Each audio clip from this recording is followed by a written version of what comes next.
Oh! It's r2youtube.com. That's R, number 2, youtube.com, and tell them Velvet sent you. Oh, yeah.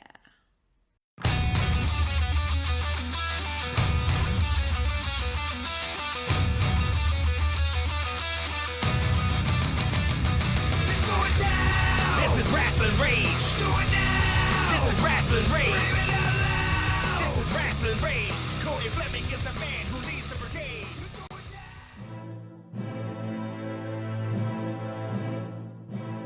down. Cody here from Rasslin Rage, and today I am joined by none other than Breyer Wellington. Thank you for joining me today. Thank you, Cody. I Awesome. appreciate you having me on here, man. Awesome. So I'm going to take you back a moment. We're going to go back 1995, 96, okay? Whoa. You make your debut. Take us Yeah. back to then. What's going through your mind, 24 years ago before you make your debut? Oh, man. Well, it's kind of a funny story, and it's kind of funny you asked me that. I was thinking about it the other day. Actually, 1995, I actually had my first match, and it was at the Lincoln Park Community Center. I was untrained. Okay. I had convinced Malcolm Sr. at the time to give me Oh, a shot. I thought that's how wrestling worked. Someone just give you a shot, and all right, man, he's going to teach me how to do it as I go. Wasn't a good idea. So I learned my lesson. It was a big debacle. Right. And, I come back about a year later after that, a little less than a year, but we had put so much time in. I went and had an opportunity with Dennis Kasperwitz, who passed away recently. He went by the name of Denny Cass. Okay. And the story goes that, we trained with him. It was me, my best friend, Tom Millett, and somebody I went to school with, I'm still friends with him to this day. It's like crazy. Right. And Rhino, Terry, who was already trained at the time, and Scott DeMore, they would come in. They were trained, but they were coming in just, for more work and Right. for the to work out with Denny. Because Denny was that. As a trainer, I think he was more prominent as a trainer than he was even a wrestler. Like, people really, really respected Denny. Like, he was, like, on par with, like, if he didn't do pro wrestling, he could have been in the UFC or if it was big back then. So For sure. I finally got the opportunity, and I believe it was January 21st, it might have been the 17th, somewhere around that day of 1996, that I had my actual pro debut. All right. It's been like, it's over 24 years since I stepped in that ring. Right. Oh my God, it's coming Right. up. It's coming up soon, That's But, awesome. I love to hear those kind of stories, because Yeah. that's what wrestling's all about, really. I mean, they're all stories, right? Right. Speaking of stories, there's even a story how I met him, and it was just chance. It wasn't even like I didn't know where to start or nothing. It actually, the whole thing spurred, and it's so weird because they are actually having a show in Lincoln Park for an anniversary Yes. for like the start. They had a lot of really legendary matches there. Like, basically, it was the startup and the offshoot of ECW was started there between like Terry Funk and Sabu and Al Snow. Well, just on a chance night, here's a guy that we kind of ran into each other because we were from the same neighborhood. Was who else? Rhino. Right. So me and Rhino are in the crowd that night when I believe it was Too Cold Scorpio and Sabu did this superplex and break the ring. And I mean, just the auspicious like entrance of Sabu. I mean, you just believed everything and hung on to everything he did. But at the same time, we're looking at these guys and we're like, wait a minute, we're scratching our head like, well, neither one of these guys are 6'8", and neither one of these guys are 300 pounds, and like both of us in our heads as wrestling fans who grew up throughout the 80s, we thought, man, there's no chance in hell for our little, we're short, we're midgets compared to these guys. Well, yeah, and come to find out, I mean, I think we were I believe that was not so much as like Brett and Sean, but that was the start of the guys that were smaller to actually get a chance Right. to headline shows. It's like they were given an opportunity for the first time to like show that, hey, guys that are under 6 feet tall or at 6 feet, they ain't 7 feet tall, they're not Right. giants. they could main event or run a company for that. Right. So it's like, man, I run into him at 7-Eleven. I'm like, man, I think we can do this, And it That's really awesome. inspired us. Yeah, that's awesome. And the inner story in that was that I had met Denny first, but he wouldn't train us. He was like all about going to school, go to college, get your education. Well, he had an opportunity to do it, and I chance met him too, by going to a garage sale. Which at the time, like, in school, you don't want to show up at the garage sale, like, you see your buddies, like, all laughing, I'm buying you shit, blah, Right. blah. That was how I legitimately met him, was through my mom. She brought me home a boomerang, and had Al Snow's picture on it, and it had Benny's picture on it. And she goes, this wrestler, he's a wrestler. I said, what are you talking about? You met a wrestler? Who is this guy? He wants to meet you. Yeah. I met him, and we became friends, and then we go there that night, and I'm like, Terry, I'm literally talking him into being a pro wrestler. At the time, you're big enough. At the time, this is hilarious that I say this. I'm like, man, you're 230 pounds. Rhino, 230 Right. pounds. I don't think he was 230 pounds in the 6th grade. Right. He was like 250 pounds. But Right. he's like 230. I'm like, you can be a wrestler. Bret Hart's, 230 pounds. You're the same size as him. And that triggered him to start training first.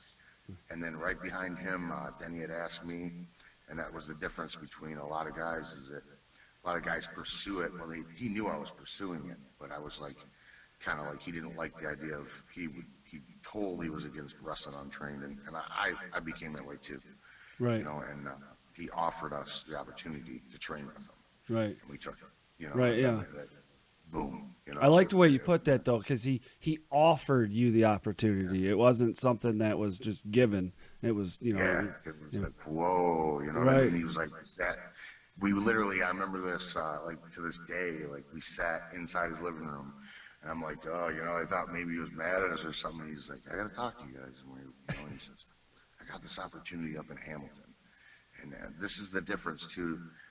Nowadays, it's like, you go into a school, sometimes guys tend to take it for granted. We never did, because we only had a short period of time to learn and absorb this stuff, because we had to go. We had to leave and go 4 hours back home. We never stayed the night. It was 4 hours in and 4 hours out, and it was Wow. downtown Hamilton. Yep. And the funniest thing is, I can say this, this will make you laugh. There was a porn theater, go figure, underneath us. So, no. The boys had fun with that one. Oh, I'm sure, obviously. Yeah. Well, Yeah. 24 years, 24, 23, somewhere in there, what's the one thing that you think has changed the most in professional wrestling over those 24 years? Oh, man, there's a lot. Like, I think there's a lot of misconceptions, and, I know wrestling's an art form, Oh, for sure. And that's true. And a lot of people have different forms of art, and a lot of people like different forms of art. But the fundamentals can never change. Right.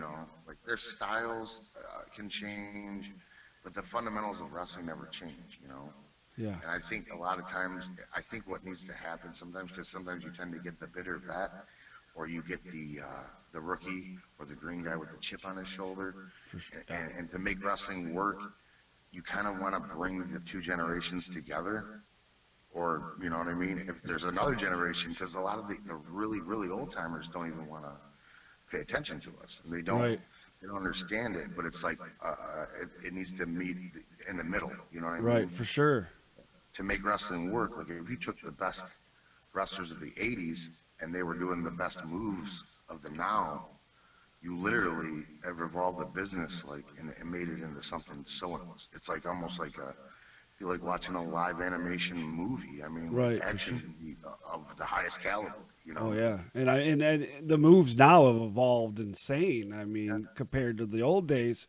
Yeah. So I went through now, so let me just say this. Let me back up for that. Now we know there's a lot of online sites that have lists of matches and stuff, and I know that probably not all your matches are up there, but there are quite a few up there. And going through it, there are names such as Necro Butcher, Sabu, Rhino, Chris Hero, Joe E. Legend, and then ICP, AJ Styles, Chris Sabin, and that's not even all of them. There's way more than that.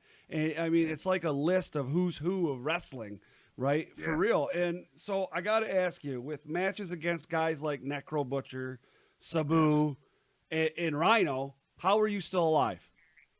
Oh man. Well, I can tell you this, like maybe they like me. I don't know. Right. No. I mean, so, 'Cause okay. okay, I can tell you within 3 of those guys, when I first started out, Terry wasn't as lovable and huggable as he used to be, so Right. he didn't really. Yeah, he was pretty intense. Right. So here I am, like every week, I felt like I was getting my ribs speared through my back. So I made it out of that one, so I said I'll be okay, right? Right, for And sure. then wrestled Sabu. Here's this wild man. I looked up to him, and I mean, I learned a lot, being around him a lot.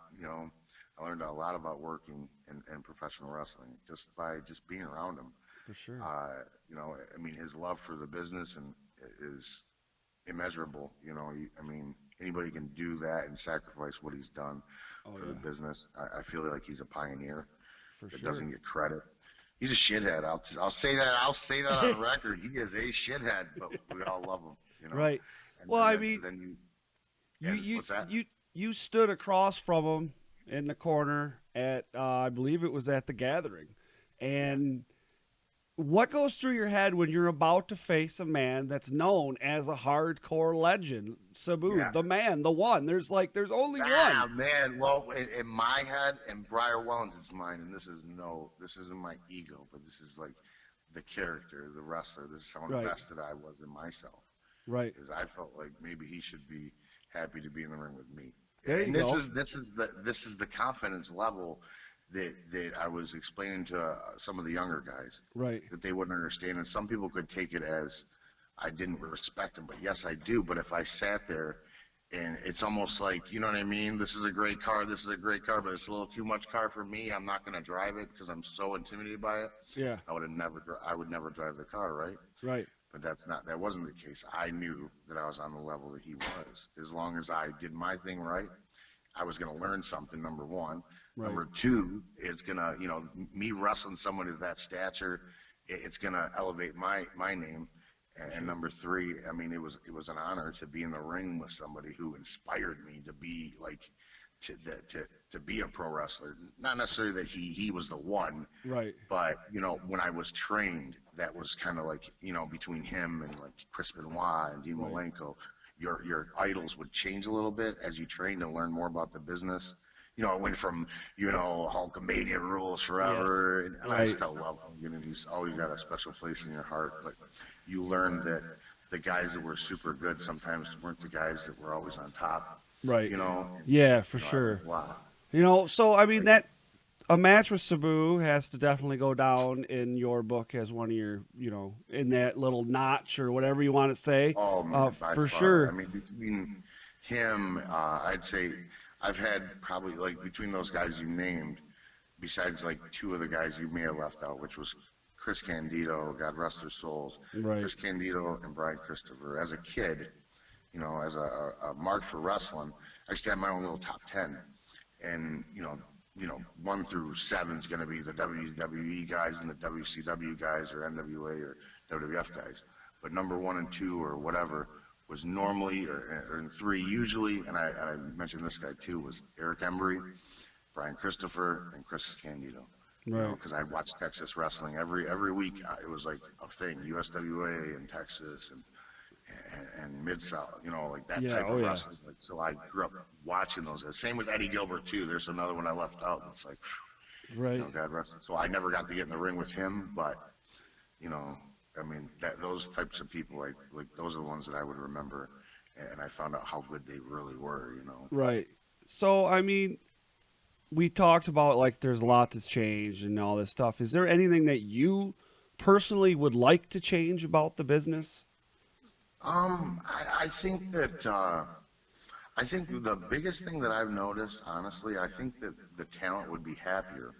Is it's like they don't need to be. Why would they? Why would you want your talent to not work other places? Right. In a way, like Yeah, I don't think they necessarily got to stay there forever, but it's like I feel like they should talent share a little more.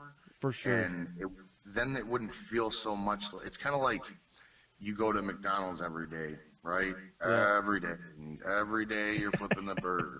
You're the burger flipper, right? Right. And every day you're flipping this burger, and that's all you do. You just just let me sweep the floor, something else. Right. I think that's the mindset that these guys are going through because, man, I mean, when I read it, yes, I get mad a little bit. I'm just like, shut up, man. Like, I'll do the pooper scooper spot there, Mox.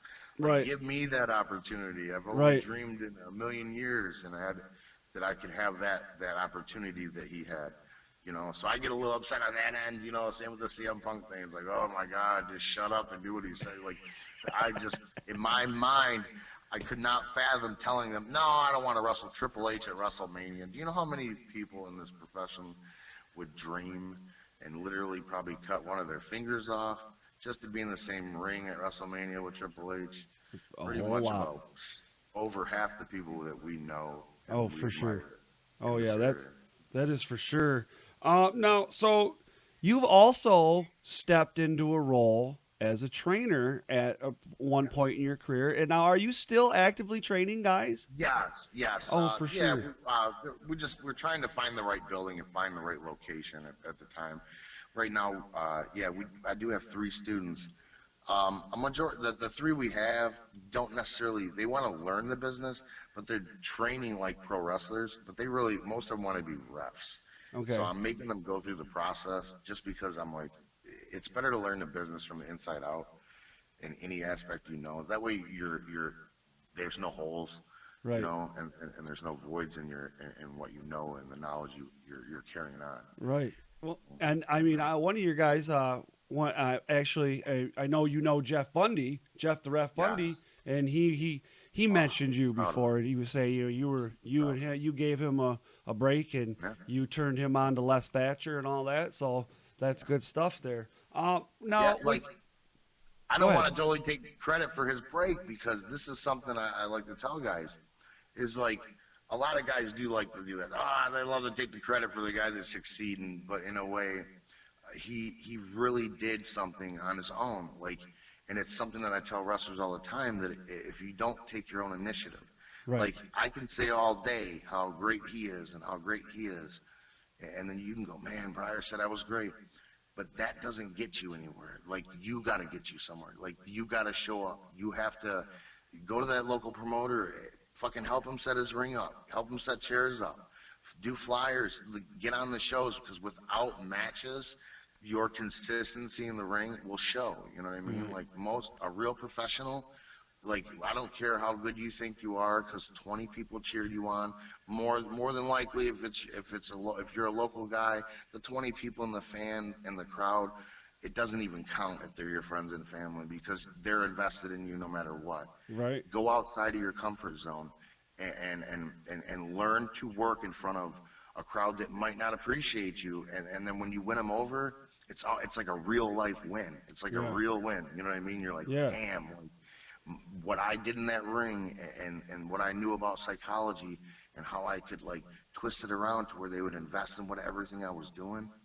That's the win. That's like hitting a home run. You know what I Yeah, mean? that's awesome. Yeah, and I mean, you can hear the passion in your voice, and I love it. I Oh, really man, liked it. Man, lately it's like crazy because it's like, and I'm glad you said something about that. It's like because for like almost 10 years of my career, and then this is being honest, you know, and I lost a little passion in the middle because it became more of a job. And, Right. I didn't appreciate all the little things and the cool stuff I was doing. I didn't get the chance to really look around and smell the flowers, you know, and I was Right. more like, well, this isn't this isn't the WWF. It didn't matter where I was. The only thing I thought about was that main event at WrestleMania. That was the Right. only thing that was going to make me happy when I didn't get a chance to really look around and like kind of smell the flowers and watching this journey that I was going on, and it was like I stopped to think and I said, well, you know, like this is like a few months ago, and I'm like, you know what? I mean, I sit here sometimes and I feel like disappointed, like I didn't get the main event of WrestleMania. I'll shoot, but you know what? I did. My thing is, I did accomplish my goal. Right. Because and actually this is crazy to say this, because my goal And when I said this, when I said that I was going to start doing this, I never had a goal of wrestling, being an independent wrestler. My goal was to be in the WWF. Well, I never realized in all this stupidity of mine that I did, I've been, I was a bad boy. I'm sure people Right. have heard. And I went down a bad road, and I came back, and I'm glad to be alive from it. And to not realize that I completed my mission the first year of my career, Right. maybe the first, second year of my career. Right. I was in the WWF ring. Right. And something I was like, what the heck, man, and I think a lot of people even take those first times or even those one times they get a chance to, whether they're a nurse in there or they're putting out, they're walking, they get beat up by Roman Reigns. It could be your only and last time you're ever in that ring, but just because you didn't get your contract doesn't mean you didn't accomplish your dream.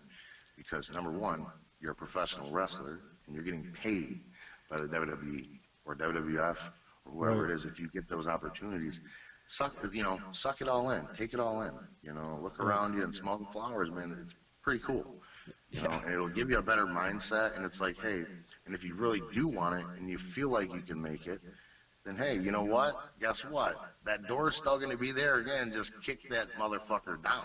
Yeah, I love it. I love That's it. the No, only way to do it. They're not coming to you because you were sobbing on Facebook. They're not going to come looking for Billy Bob out in Lansing or Flint.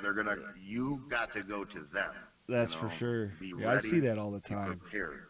Right. You always got to be prepared for that moment. Oh, yeah. You never know. If you're out there partying, and that's the thing I tell guys, like, don't party yet, guys, because the real party is when they give you that contract and you get to sign it.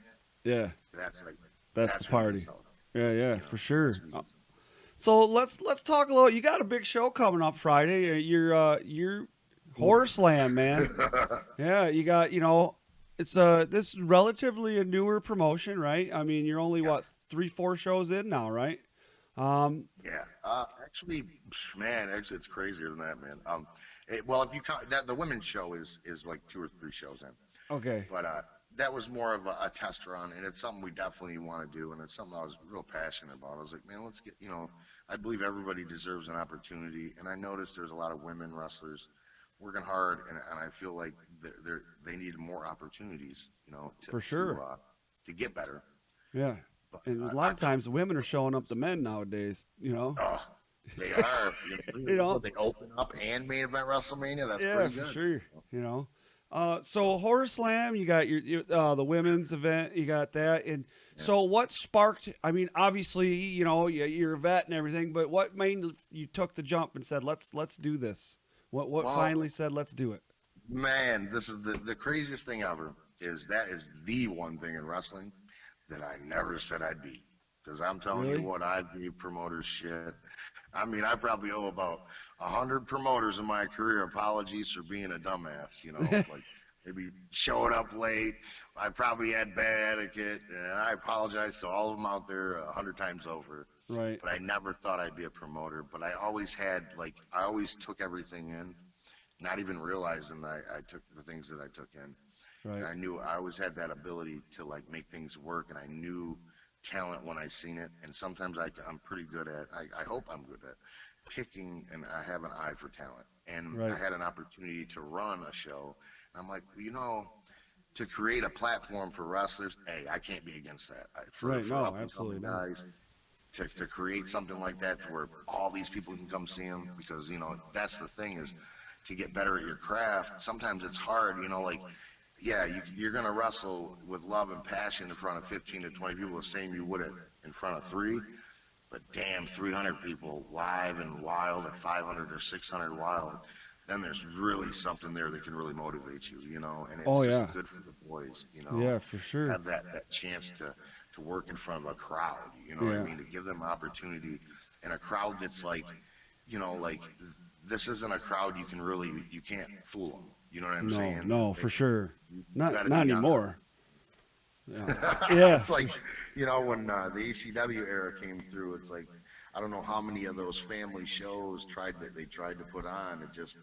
But the crowds that were showing up, they wanted that ECW feel. Right. They wanted that, they wanted to feel like they were part of a big fight, and that's what I think we bring to the table. You know, it's something a little different. You know, and it's outside of the box because I don't want to be like anyone else. You know what I mean? I don't want to Yeah. like jock anybody's thing because like what everybody does, that's what they do. You know, I just want to stay in my lane and do something that I feel that there's a hole like in the game missing for. Right. You know what I mean? Like Yeah, the Horse Slam's the only one doing what they're doing around here, if you ask me. Yeah.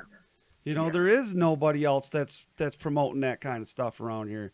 And I mean, it's not necessarily my cup of tea, but if that's everybody, you know, I know plenty of people that love that stuff, and that's my buddy. I have a buddy here that drive. You know, I live up in the Port Huron area, and I have a buddy that drives to every Horror Slam because he loves that stuff. He absolutely loves it. Yeah, You know? it's like the cult crowd that they have. They are so. I'm not. It blows me away how passionate they are. I mean, I think our last show we had fans everywhere from. I think it was Missouri, Pittsburgh, West Virginia, Ohio. I was like, what the heck, man? How did you know about it? How you found out about this? But that's good because it's like they're like starving for another promotion to actually do this, you know? Yeah, and that's I'm awesome. trying, like, yeah, and it's like at first I was like, I experimented with the contrived monsters, and then I found out what they were missing, and then going to, I think I was at a live event, and here I go to, it's a WWE live event, go figure. We go to Hell in a Cell. And I'm not some bloodthirsty fan, but I mean, Right. let's try to make sense of this, you know, like, honestly. You go to a cage match, and nobody's got a scratch, nobody's bleeding, and I'm like, wait a minute. All I can think of in my head, because I literally, on my shitter read is either Bruiser Brody's book, Right. or it's Mick Foley's book. You know Right. what I'm saying? So Yeah. I'm looking, I'm just like, Brody would be turning over in his grave. Yes, you know what I'm for saying? sure. If he's seen Absolutely. somebody get slammed into a cage 57 times, take an upside down bump, and Right. nobody's bleeding. Nothing. You know? And it's just like, guys, what are we selling here? You know? Right. And then you got so many from the younger generation, which is so funny because we have Undertaker babies, which that really makes me feel old because I'm a Hulk Hogan baby, basically. You know, like Right. like Attitude Era. What the Right. hell? Like, Yeah. I mean, shit, I was wrestling in the Attitude Era. I couldn't Right. even have time to watch wrestling really that Right. much, you know. But That's I feel amazing. like there's a void that I think that we're helping fill. Yeah. Oh, And for it's sure. just a lot of darker, you know, a darker crowd, a darker audience in general. I Right. think you see it too. Oh yeah, you know, and you have both sides of it now because you have Horror Slam, and then you have Yes. it's Rise, right? Is it Rise? Is that what it's called? Your women's is it? your women's Divine. Divine, excuse me, Divine, right? And you have Divine, and I mean, you had Allison Kay.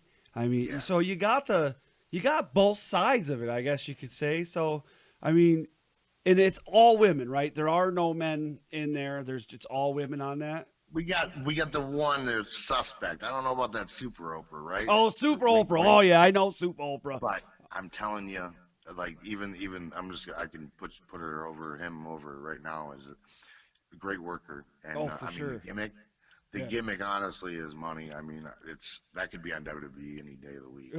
I mean, yeah. Oh, for sure. Totally a TV gimmick. I couldn't Right. imagine that though. Boy, So Vince would get in trouble, huh? right, yeah. Now, say you want people out there wanted to find out about Horror Slam. Where would they go out and find out? Like, you guys got Facebook or Twitter and all that stuff for Horror Slam? Go on Facebook. We got one on the Horror Slam page, Horror Slam Pro Wrestling on Facebook. I believe there's the Instagram account too for Horror Okay. Slam. But the best Sweet. way is to go on the main page. If you want to message us, if there's someone you want to see, or send your feedback. We want to know who you guys want to. That's the thing about our promotion. And we even actually, that's the cool thing about about how we book things a lot of times is we literally try to make our wrestlers happy because a lot of the guys that are wrestling each other, they've either wanted to wrestle each other for years or it's just that one special match they wanted. Yeah. We usually try to make that happen, you know. Right. It's like, you know what I mean? Because my thing is, I'm not just running a promotion in my head. Yes, I have to make money doing it. Of course, that's the name of the game, or I'd be an idiot. But I've always I feel like I was just telling somebody this today. I'm like, there's certain guys that in a year, I want them to be bred up to where they're ready to be on TV, and Yeah, I don't for want to sure. I don't want to be able to book them because I want them to get contracts. I want these guys out out. I want, you know what I mean? I want the MM3s to get contract. Yeah. I want Logan. I want all these guys. And if without, you know, I think without them getting their name out there like that, you know, and I think Horseland can like help them a little bit because we're getting a little bit of a, you know, people are getting this cult following. They're taken to us. Right. Oh, You know, for sure. and I think, you know, and they're going to hear that. Whoa, we didn't realize that Michigan is loaded with talent right now. Yeah. Like, Which it is too. Which is like, it's I'd give you a top 10, but it's not a top 10 no more. It's like a top 50. you yeah, know? it's insane the talent that's Yeah. coming through our state now. And I mean, Whether- and then they're going to Ohio and they're going down to Indiana and they're going out to Wisconsin. And you got people like Heidi Katrina, who's, you know, who's not from here, but she's working here consistently. It's just insane the amounts of stuff that's We going have on here. some legitimate indie gems. Yeah, for sure. Absolutely. And, I feel like there's like 5 to 6 guys right now that just, hey, I'd put them on TV right now. Oh yeah, they're I a mean, phone call away. Yeah, I feel like if I could personally do it, there's Yeah. 5 guys on my list right now that there's no reason they shouldn't be on TV, and that's saying a lot, you know, and it's Yeah. saying a lot for like a lot of the local promoters too. You know, XICW running as long as they've ran, you know, Oh, it's like for sure. Malcolm Jr. has given these kids an opportunity, and I don't even think these kids realize what he's given them. Same with Anthony Rivera and Steve Rivera for Pros and All Stars. There's 10 years running there. Right. You know, he's giving these kids a place to wrestle consistently, to do their craft. You know, because some guys, I get it, they have their jobs, you know, but I think as long as they have a steady, good place to wrestle, it keeps them active enough. You know what I mean? Yeah. They can work on their bodies. They can get better. You know, go to the Truth Martini school. Go to Can-Am. Go to my school. Work out with me. Work out before shows. You know, it's just like, man, there are a ton of opportunities out here. You know, especially Windsor being right there. Truce ain't too far down either. You know. Yeah. I tell everyone, man, I'm like, man, if you're a wrestler and you want to do this and you ain't at Truce or you ain't at Can-Am, Breyer Wellington knows you have a punch in the nose. That's awesome. So we're coming to the end here. Why don't you go ahead and let everybody know where they can reach out to you on social media? Maybe somebody out there might want to book you for something. Maybe somebody wants to reach out to you. They, maybe they're a hardcore wrestler and they want to cut somebody up or something. They want to get out to you, whatever. Give them their social media, your email, whatever on else. All right. Yeah, you can hit me up at Breyer Wellington on Facebook.com. And then Friday night, Horseland comes to town. Riverview, Michigan, 7 p.m. The show is Murder City Outlaws. Murder City Outlaws. I'm telling you, it's a show you don't want to miss. You got Nick fucking Gage, the Horseland Deathmatch champion, defending against the local Dirty White Boy. I'm telling you, don't miss it. We got MM3 out there. We have Matt Warner and a ton of other talent. Oh, and let's not forget, we have the one-legged wonder, former WWE superstar Zach Allen. Zach And I'm Allen. telling you, Nice so stuff. much more. Awesome. I'm Friday going to put all night, that. The roof will come off. Thank you again, Cody. Right. So all that stuff will be in the description down below. I'll put down there for Horror Slam and as well as Breyer's page and all that stuff for you guys to reach out to. Thank you for joining me today. We'll definitely have to do this again because I really want to sit down with you and just have a conversation about JCW. Just talk about your time with JCW and how that was. One of these days we'll have to do that. All right. Something happened with the audio. You hear me? Yeah, now I hear you. There you go. There it is. I said, man, I want to come over and play with all those cool toys in the back. Oh, man. you like those? You like Oh, those, man? God. I'm a heck of a collector. I got a bunch of Hasbros and all kinds of stuff, man. I'm a mad collector, too. I just haven't had a chance to collect, but oh, my God, I see so much cool stuff. Yeah, I love there's it. a lot of signed stuff up there, too. But, yeah, definitely we'll have to get you in one of these days. Sit down and talk some JCW, man. All right, bro? Oh, definitely, man. All right. Thanks so much for joining me today. You have a good thank one, you, and good luck Cody. Friday, bud. All right, thank you again, Cody. Yeah, Great thank show, you. too, brother. Thank you so much. Have a good one, Hell man. yeah, baby. We are the Death Threat Army. Vehicle City Villain Aaron Orion. Black Diamond Jack Price. The Wild Child Jody Threat. And weaponized Alex Weir. And you're watching Rasslin Rage live on Friday nights at 8 o'clock on YouTube.